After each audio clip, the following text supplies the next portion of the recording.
যার মৃত্যুতে আকাশ ভেঙে বৃষ্টি নেমেছিল, কেঁদেছিল গোটা আসাম, যার চলে যাবার কালে প্রার্থনায় জড়ো হয়েছিল হাজার থেকে লাখ, লাখ পেরিয়ে কোটি কোটি হাত।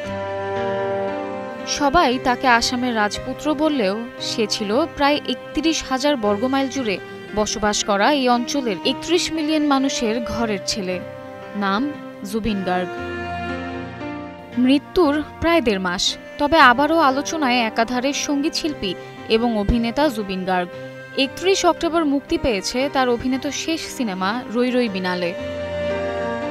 সিনেমা মুক্তির আগের দিন জুবিন গার্গের স্ত্রী গরিমা সাইকিয়া গার্গ তার ইনস্টাগ্রামে শেয়ার করেন জুবিনের হাতে লেখা শেষ চিঠি।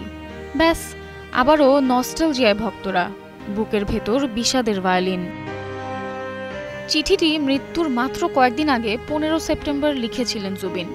অহমিয়া ভাষায় চিঠিতে জুবিন লিখেছিলেন, অপেক্ষা করো, আর একটু অপেক্ষা করো, আমার নতুন ছবি আসছে, দেখতে এসো, ভালোবাসা জুবিন দা। পোস্টে জুবিনের স্ত্রী লিখেছেন, জুবিনের প্রতিটি শব্দ তার হৃদয়কে আঘাত করে। তিনি আরও লেখেন, আরেকটি প্রশ্ন, ১৯ সেপ্টেম্বর কি ঘটেছিল, কিভাবে, কেন? আমি জানি না কোথায় শান্তি আছে, কিন্তু এই উত্তর না পাওয়া পর্যন্ত শ্বাস নিতে ইচ্ছে করছে না। জুবিনের শেষ সিনেমা রৈ রৈ বিনালে মুক্তির পর দর্শকদের মাঝে উন্মাদনা নজিরবিহীন। পিটিআই সূত্রে জানা গেছে, আগামী সপ্তাহের প্রতিটি শোয়ের টিকিট এর মধ্যেই বিক্রি হয়ে গেছে। এমনকি প্রচুর চাহিদার কারণে অনেক থিয়েটারে অতিরিক্ত প্রদর্শনীও যোগ করা হয়েছে। সিনেমাটিতে জুবিন একজন অন্ধ সঙ্গীতশিল্পীর চরিত্রে অভিনয় করেছেন।